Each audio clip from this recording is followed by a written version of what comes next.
Por lo tanto, Tagle se incorpora como legislador al mismo tiempo de que sigue siendo todavía miembro de la Cámara de Apelaciones, que por ese entonces también, con la muerte de Manuel Antonio Castro, pasará a ser directamente él el presidente de la Cámara de Apelaciones. En ese contexto, nuevamente podemos observar cómo Tagle intenta mediar entre ambas posiciones, pero eso no podrá ocurrir porque Encarnación Ezcurra lo considera directamente un traidor. En cartas personales a su esposo, Encarnación Ezcurra dice que Tagle es textualmente un pastel, en referencia a esa ambigüedad política que habría manifestado, y empieza a difundir una serie de panfletos donde se lo amenaza incluso de muerte a Tagle, advirtiéndole que iba a ser ejecutado por traidor y haciendo referencia a una técnica de asesinato que en ese momento aplicaba la mazorca. Le quedan Frente a 3 ese minutos, contexto, doctor. muchas gracias. Frente a ese contexto, se agrava la tensión entre los cismáticos y los apostólicos, y es por eso que la prensa que reproduce las tensiones producidas hasta ese momento va a ser objeto de la cuestión judicial. Balcar se le va a encargar a Tagle que asuma como nuevo ministro de gobierno, y Tagle ahora ocupando los 3 cargos, porque está como presidente de la Cámara de Apelaciones, ministro de gobierno y aún legislador, cargo que igual renunciará a los 20 días, pero mantendrá los 2 cargos primeros. Tagle ahora en esta superposición de funciones le encargará a Agrelo como fiscal que inicie juicio contra aquellos periódicos que se oponían y criticaban abiertamente el gobierno de Balcarce. Agrelo ya había hecho una práctica similar en la época de Rosas, enjuiciando a los periódicos de origen unitario de la época de Lavalle. En este caso, Agrelo va a hacer lo mismo con los periódicos de carácter apostólico, de los cuales ustedes conocen el caso más emblemático del Restaurador de las Leyes, que dirigía Pedro de Angelis junto con Mansilla, cuyo nombre generará la confusión que utilizará Encarnación Ezcurra para la denominada Revolución de los Apostólicos, donde en la confusión que se produce de que el juicio, en lugar de hacerse al periódico, se está haciendo a la persona de Rosas, se producirá un movimiento político que le permitirá al rosismo generar la caída de Balcarce. Si bien Balcarce renuncia, tienen que renunciar sus ministros, Tagle renuncia también, pero Tagle se mantiene igualmente como presidente de la Cámara de Apelaciones.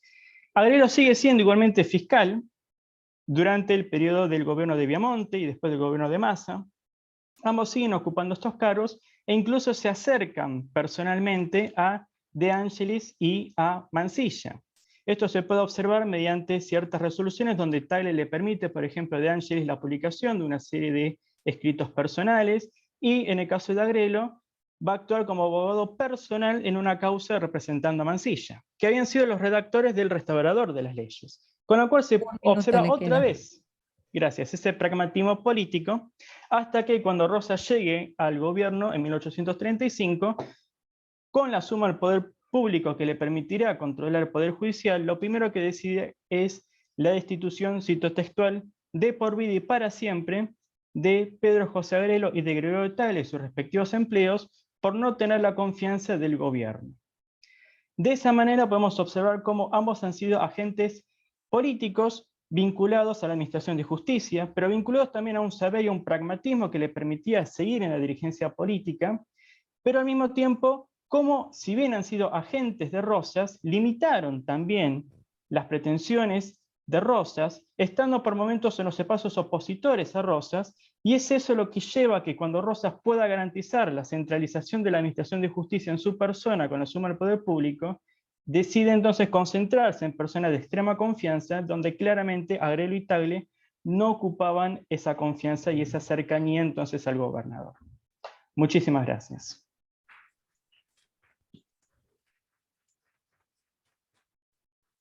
Muchas gracias a usted por ajustarse también al tiempo.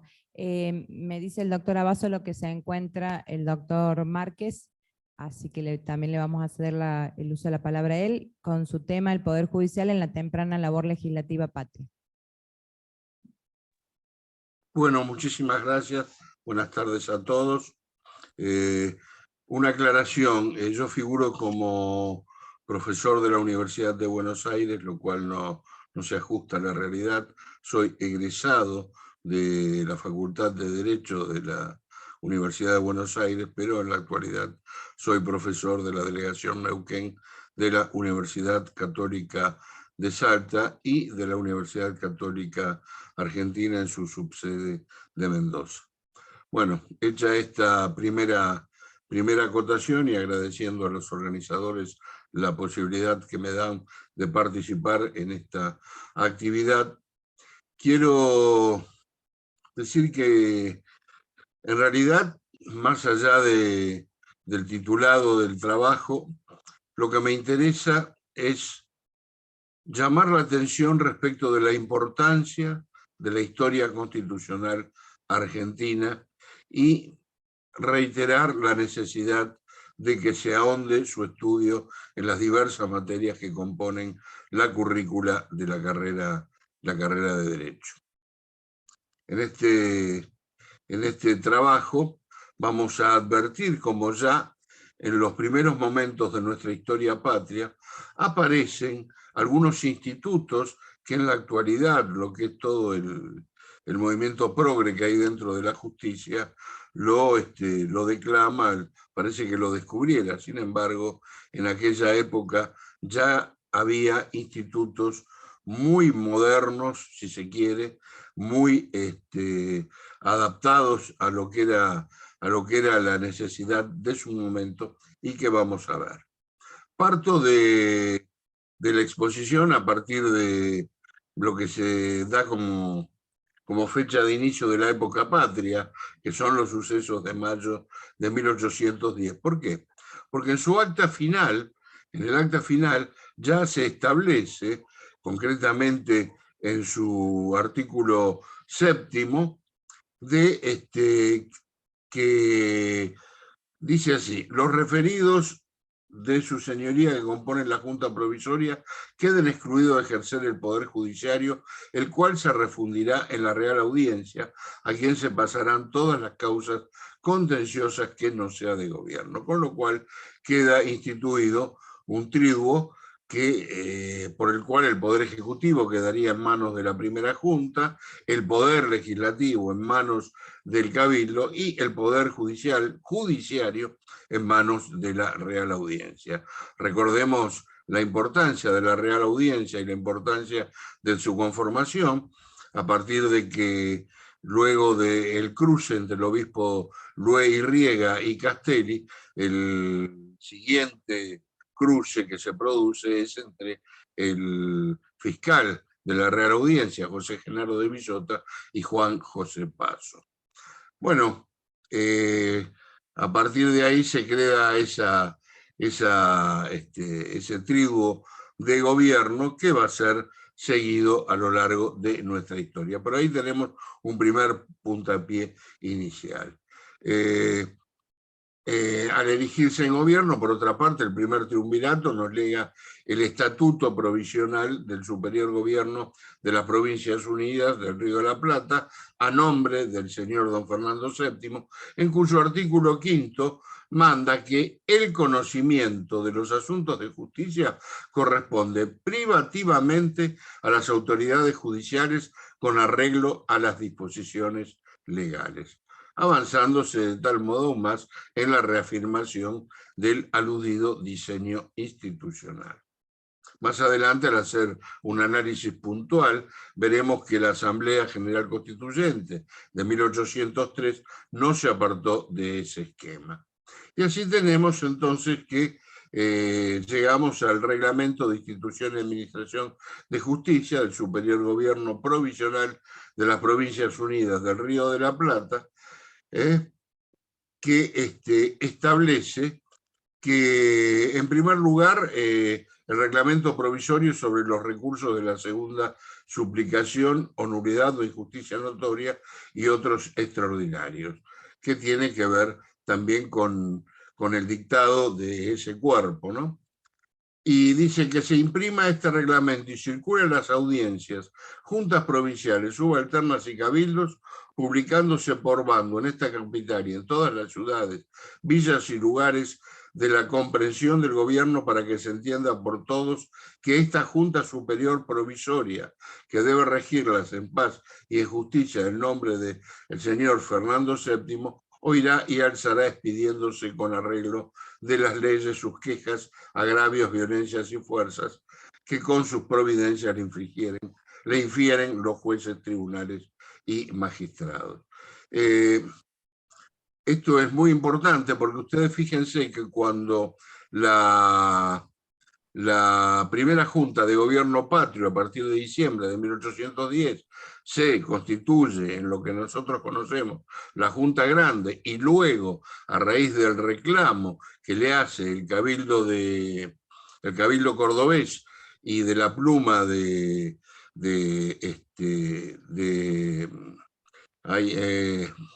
Deán Gregorio Funes, se dicta el reglamento que crea las juntas provinciales y las juntas subordinadas, a las cuales ya la Junta Grande le impide la realización de todo tipo de actividad jurisdiccional. Pero el reglamento de institución y administración de la justicia del gobierno, del superior provisional de las Provincias Unidas de La Plata, que fuera dictado por el primer triunvirato de Chiclana, Zarratea y Paso, fue fechado el 23 de enero de 1812 y establece una serie de normas de tipo procesal que podemos dividir en tres grupos: las cuestiones de competencia, las reglas de procedimiento y la conformación y la organización de diversos institutos, diversos organismos jurisdiccionales.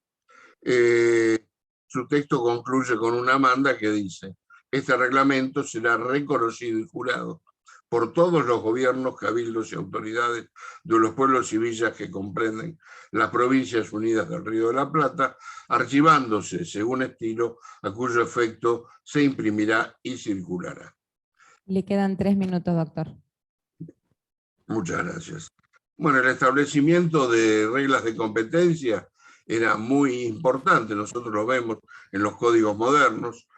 Otra cuestión que no es menor es la supresión de la Real Audiencia. No es que la suprime, la transforma y le da un nombre que es el que tenemos en la actualidad, la Cámara de Apelaciones, que es un tribunal de alzada de los jueces de primera instancia, que es el nombre que reciben en la actualidad.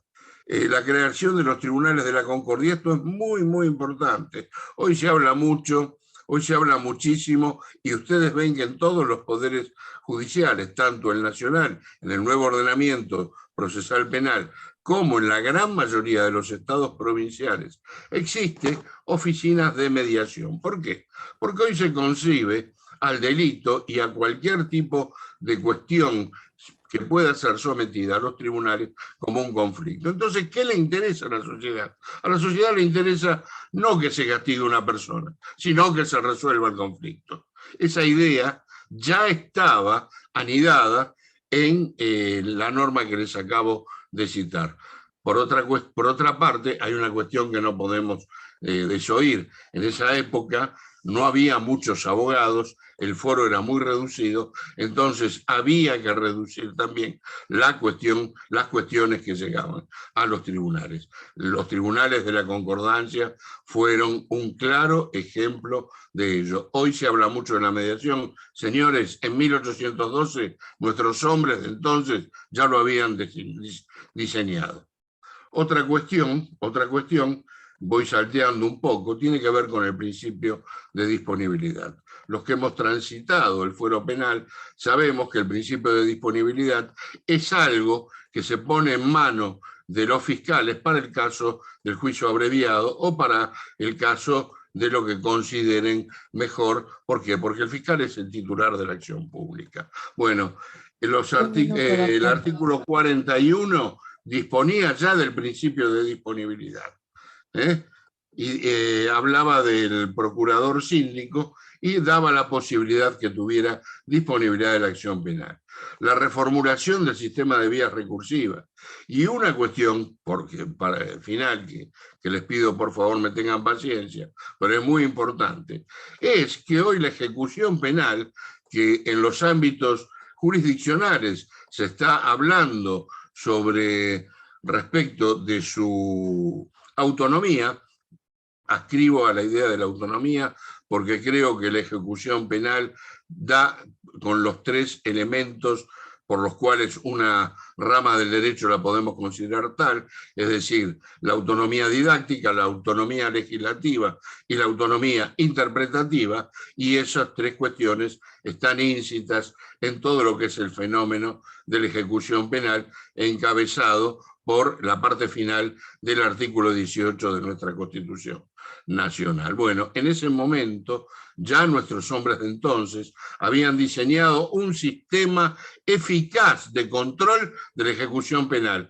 en el cual involucraba no solo a los operadores judiciales, sino también a otras personas, como por ejemplo la Iglesia, los gobernantes y demás. Es más, se establecía que no había días,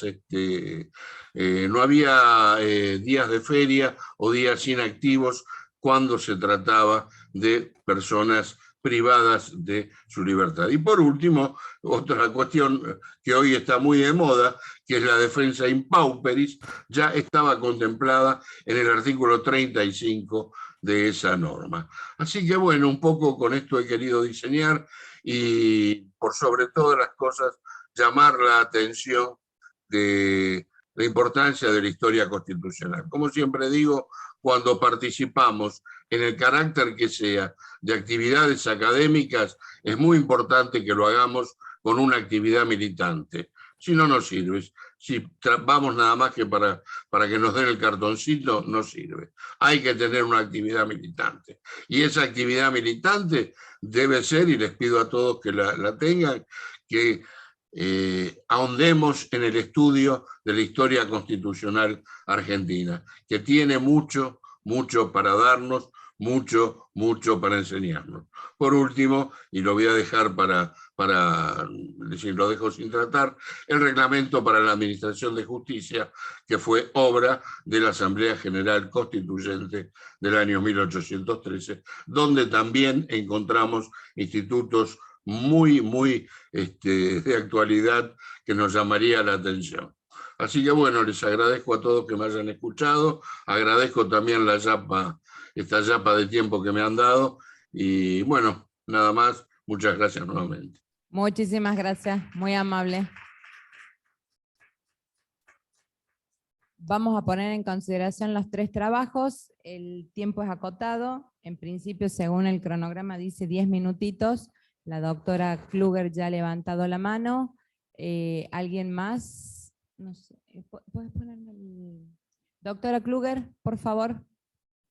Bueno, felicitar a los expositores, por supuesto, y hacerle una pregunta a la doctora Corba, a ver si ella pudo, no sé si fue el objeto de su trabajo, porque como yo siempre digo, en las jornadas uno cuenta en lo que está trabajando, pero no cuenta los detalles. Los detalles se cuentan cuando se hace el trabajo y se publica. Entonces a lo mejor lo estudió y no lo pudo decir por el tiempo acotado, o no lo trabajó. La cuestión de si ella pudo constatar algún tipo de evolución en el peso que el informe pericial tenía en los fallos de la Corte. Nada más, muchas gracias.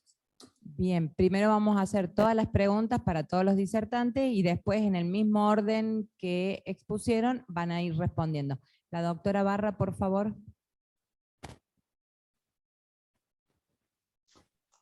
Gracias. Nada más que quiero hacer una pregunta a la doctora Corba y felicitarla por el tema muy interesante. ¿Ya? Acá en nuestro país también el tema de los peritos no ha sido muy estudiado como lo ha estado estudiando ella, por eso la felicito. Y más que nada quería preguntar respecto de si el informe de peritos como prueba era incorporado al proceso o solamente se mencionaba.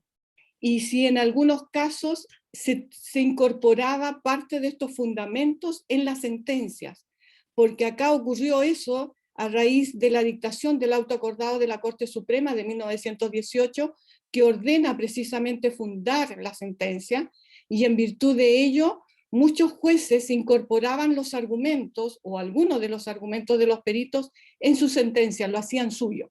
Eso quería consultar. Muchas gracias. Gracias, doctora. ¿El doctor Flores? Sí, bueno, felicitaciones a los tres expositores, muchísimas gracias, muy interesante. Lo que quería hacer es un comentario a la doctora Corba respecto de si ha percibido en ese momento en que ha estudiado la formación de los médicos en fines del 19, si podríamos hablar de un proceso de transformación que era, eso se siente en Brasil, ¿no?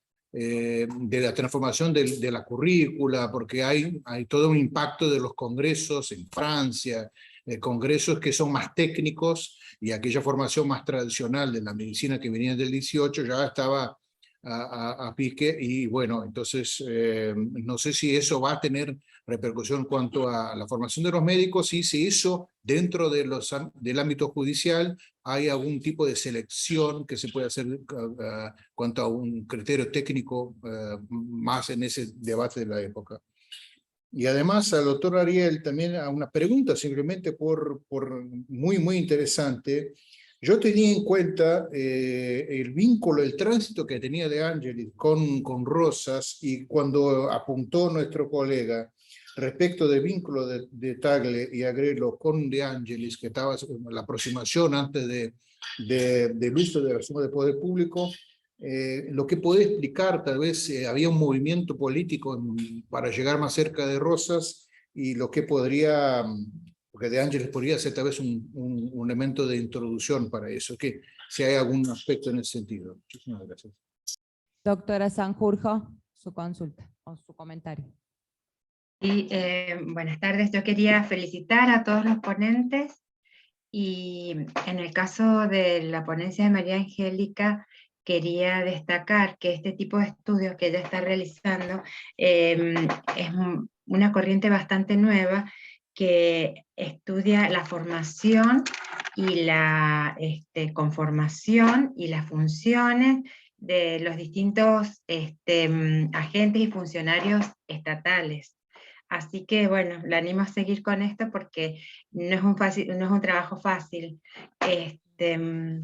Y bueno, con respecto a Ariel, le quería hacer una pregunta, y disculpas por mi ignorancia, pero es, ¿cómo hizo Rosas para seguir administrando justicia? Si él tomó el Poder Judicial con la suma del Poder Público, pero él lo hacía a través de otros hombres de confianza, o directamente la ejercía solo. Bueno, es una pregunta que me ha surgido ahora a raíz de la exposición de Ariel, que me pareció tan interesante.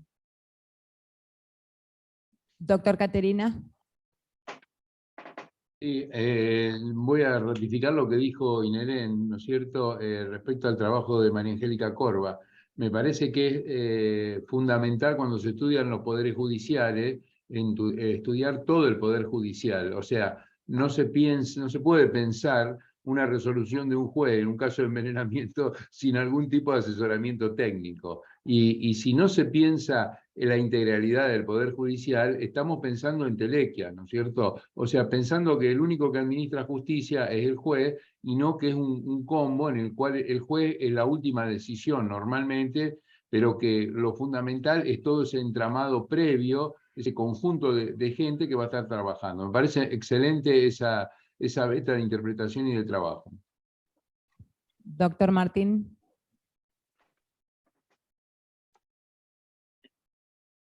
¿Se fue? ¿Escucha?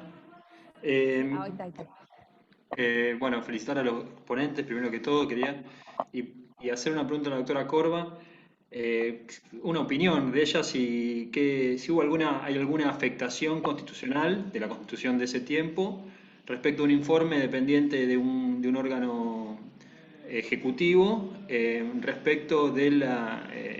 con respecto al juez que forma parte de otro poder. Solo eso. Gracias por la pregunta. Doctora Corba, le cedemos la palabra. Bueno, muchísimas gracias por todos los comentarios y los aportes, porque muchas de las cosas que me piden todavía no las hice, pero bueno, ya me pondré a hacerlas, y se acepta sugerencia de por dónde hacerlas. Porque, bueno, como comentaron recién, sí hay cosas que son muy difíciles a veces de ubicar, ¿no? Entonces voy en orden. Con respecto a lo que preguntaba Viviana, el peso de las pericias en los fallos está presente desde el primer momento. Es decir, si bien se notan en las pericias cómo van mejorando, sí, pero siempre están presentes y esto va de la mano de otra pregunta que me dijeron, bueno, si se tienen en cuenta estas pericias, sí, están presentes, se piden estas pericias, incluso la ley los habilita a que si no tienen el especialista pueden pedirlo externamente. Es decir, es como que se va formando aún antes de la misma legislación como un requisito para que el juez dicte sentencia. Después, el informe incorporado es muy interesante lo que me decía la doctora Barra con respecto a la fundamentación de las sentencias. Este es un proceso que también se da en la provincia de Buenos Aires, pero aún antes de eso, y eso se ve, yo lo vi con mucha fuerza cuando el caso de Clorinda Zarracande, que ya en otras jornadas se los comenté, donde se hace permanentemente el juez, que es Navarro Viola, pide a los médicos que vayan a la cárcel, que la revisen, no solamente en función de las pruebas para el proceso, sino que ante el rumor de que Clorinda estaba embarazada, los manda a que lo certifiquen, ¿sí? Porque, bueno, era un reclamo de la sociedad, entonces está muy incorporado en el proceso judicial estos médicos. Después, lo que me preguntabas, Alfredo. Bueno, Alfredo, eso, la verdad que hay dos cuestiones. Uno, con respecto a si la transformación en la currícula es permanente. Tengo, bueno, unos cuantos ejemplos, te doy uno. Por ejemplo, en 1928 se celebra en la ciudad de Buenos Aires la primera conferencia latinoamericana de neurología, psiquiatría y medicina legal. Y el gobierno de la provincia nombra una delegación para que vaya, les autoriza, les da la licencia para que concurran, les da 200 pesos para sufragar los gastos del traslado y manda al director del Hospital Mercher Romero, que era el hospital psiquiátrico acá en la ciudad de La Plata, e incluso les dice dos cosas muy interesantes. Una, que lleven una película que se había filmado el año anterior sobre este hospital, y que inviten a los participantes en el Congreso a que se trasladen a La Plata a visitar el hospital, las instalaciones y el trabajo que se hace. Y así muchos otros congresos. Y bueno, en la incorporación de la cátedra de medicina legal es muy temprana, es 1826 en la Universidad de Buenos Aires, el Departamento de Medicina. Después hay un tema que vos mencionaste que a mí me interesa muchísimo, que lo tengo más resuelto, más para el siglo XX, que es el tema de esto del criterio de selección. Me cuesta porque a veces, hasta que no son los concursos en el Poder Judicial, es decir, va de la mano, es decir, una cosa lleva a la otra. Cuando se crea la oficina pericial empiezan los concursos y con los concursos puedo saber qué es lo que se les exigía. Pero en general se exigía el título, es decir, la habilitación de los profesionales. Era más complejo en esto que les digo, en otras especialidades. Pero bueno, en general que tuviera el título de químicos, por ejemplo, el sobrino de Bucetich es el primer director de la oficina pericial y era químico recibido de la Universidad Nacional de La Plata. Era complicado con los taquígrafos, con los que hacían pericias caligráficas.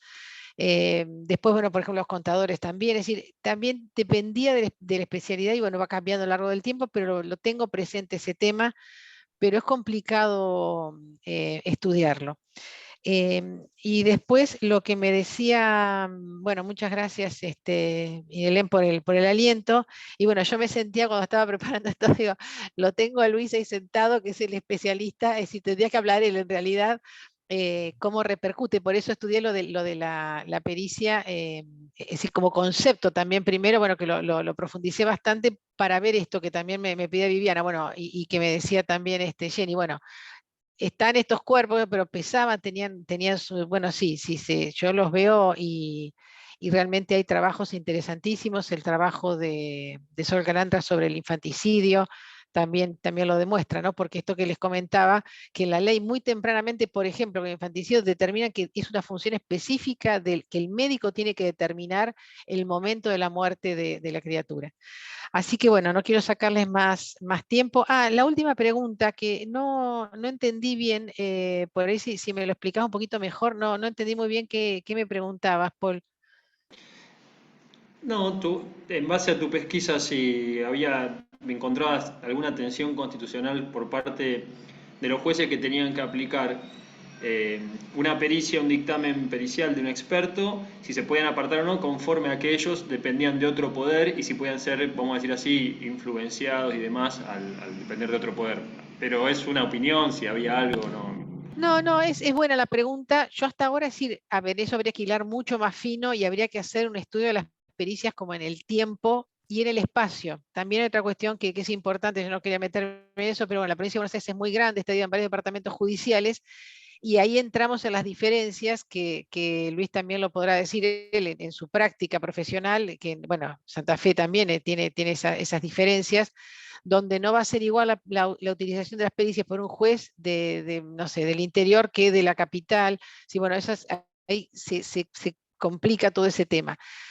No, lo que sí, para nada, en tu pregunta, que eso me parece muy importante, cuando ese tiempo que esos peritos pertenecían o respondían o los llamaban, eran parte de una dirección del Poder Ejecutivo y daban, no, el valor de la pericia en eso no cambiaba para nada, ni había una influencia, más allá de lo que en caso particular pudiera haber habido la manipulación de las pruebas, etcétera, etcétera, que eso ya es mucho más complejo.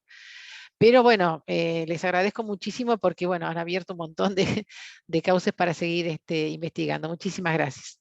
Gracias a usted, doctora. Después de la respuesta que nos dé el doctor Eiris, vamos a ir al comentario o la pregunta que tenga el doctor Márquez y con eso cerraríamos el bloque porque ya estaríamos cerrando las jornadas del 29 seminario, 29 jornadas. Doctor Eiris, por favor. Muchas gracias por los aportes y las preguntas. Es muy interesante ver que Rosas organiza su gobierno en base a la continuación de las instituciones creadas en la época anterior, sobre todo la época rivadaviana.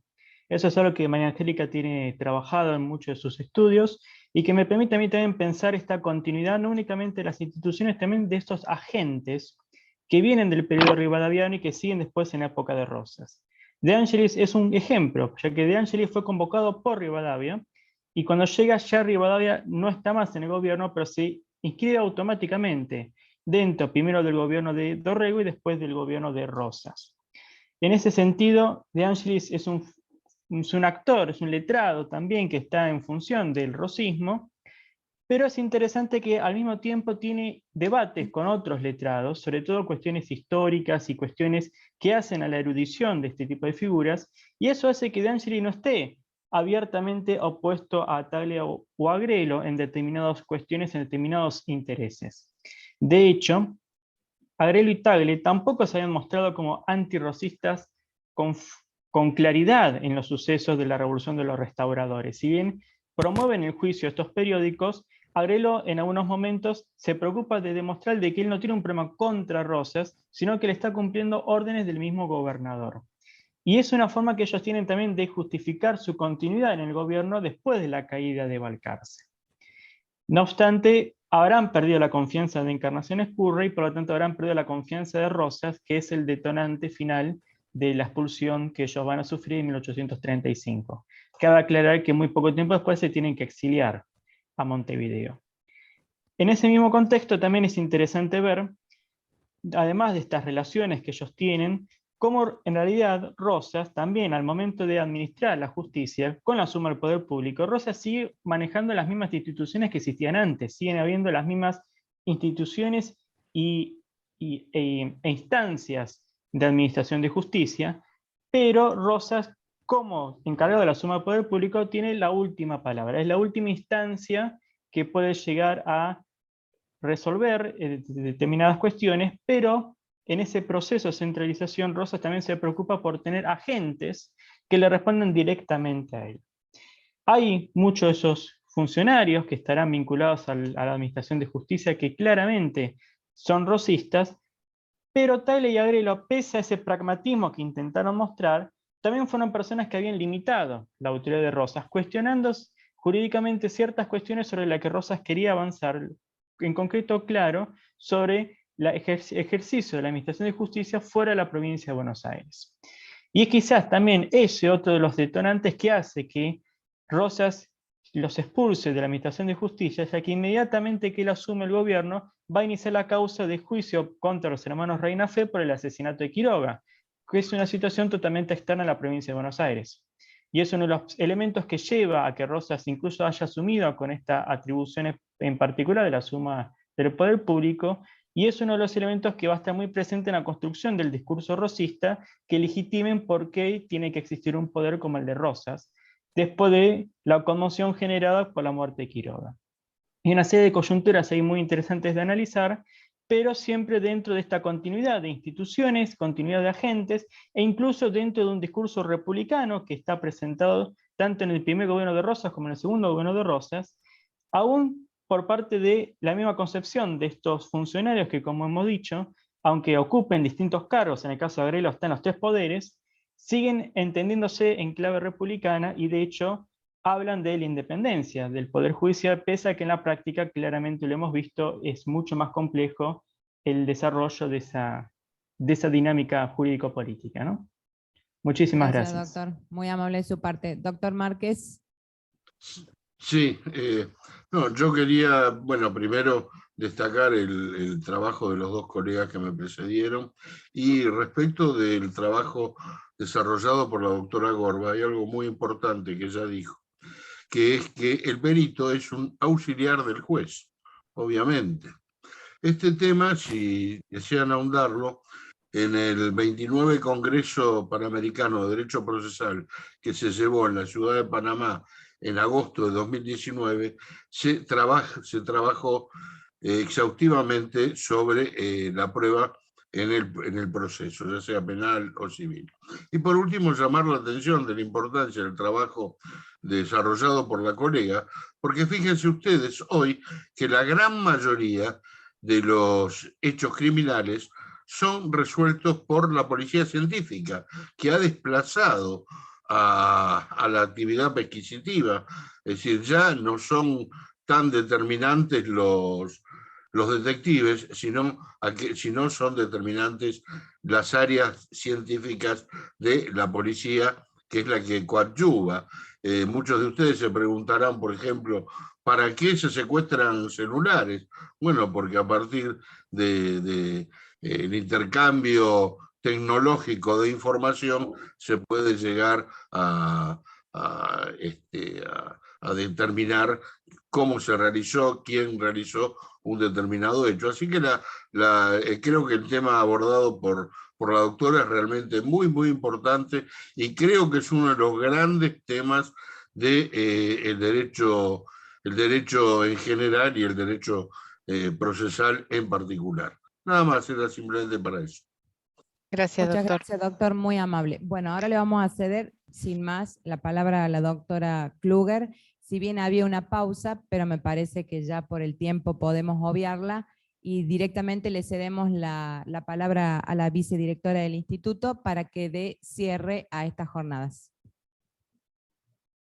Bueno, muchas gracias. Bueno, buenas tardes, buenas noches a todos, algunos que están del otro lado del océano.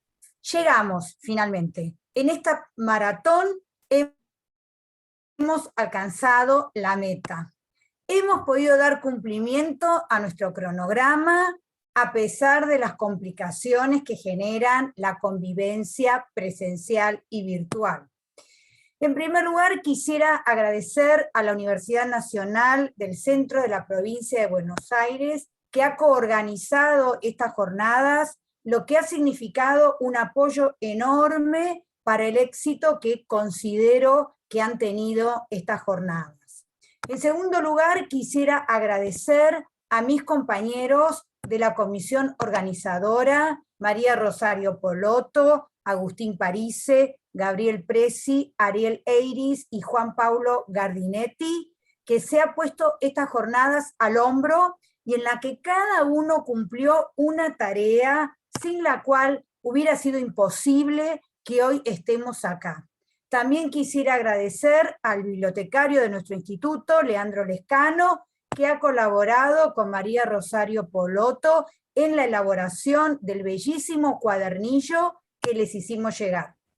En tercer lugar, mi gratitud hacia la comisión local, encabezada por Magdalena Mañeres, y a quienes han efectuado el soporte técnico para que pudiéramos llevar a cabo estas jornadas en forma híbrida, sin ningún tipo de inconvenientes técnicos.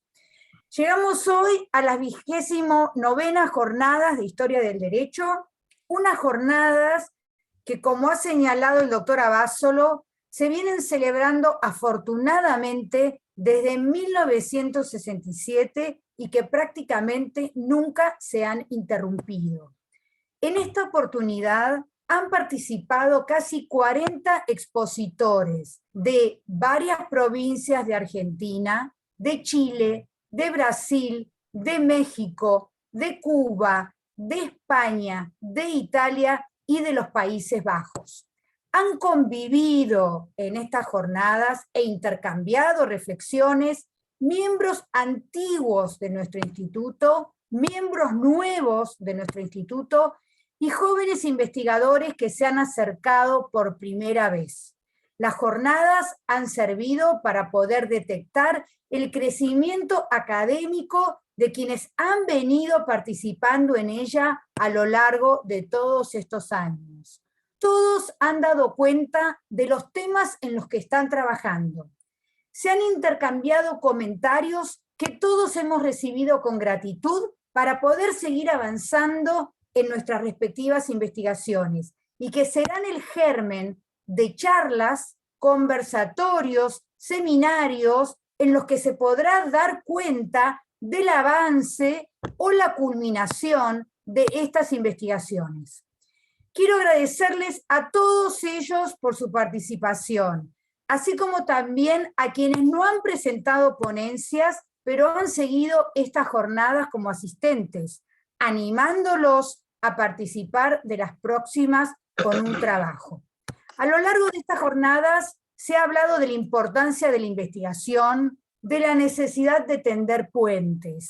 Se han puesto de manifiesto los temas que desvelan a quienes cultivamos esta disciplina, tales como las cuestiones metodológicas en la historia del derecho, el derecho canónico y eclesiástico, el pensamiento jurídico y la circulación de ideas, el constitucionalismo, el derecho penal y la criminología, la administración de justicia, la organización política y administrativa, la cuestión social, el derecho laboral, las cuestiones de género, la geopolítica y derecho territorial, y los derechos en torno al medio ambiente y la naturaleza desde la perspectiva histórica. En muchas de estas exposiciones, por lo menos de las que corresponden a quienes nos consideramos discípulos, han estado presentes las enseñanzas de Víctor de Taboanzuategui, a quien han estado dedicadas estas jornadas. Hago votos para poder seguir reencontrándonos cada 2 años, cada vez más en forma presencial, para seguir reflexionando y efectuando aportes, para que nuestra disciplina siga enriqueciéndose y que tenga cada vez mayor peso en la academia y en la enseñanza universitaria de la carrera de abogacía de Argentina y del extranjero. Muchas gracias a todos de nuevo. Declaro clausuradas estas 29ª jornadas de Historia del Derecho. Nos vemos en las próximas. Muchas gracias.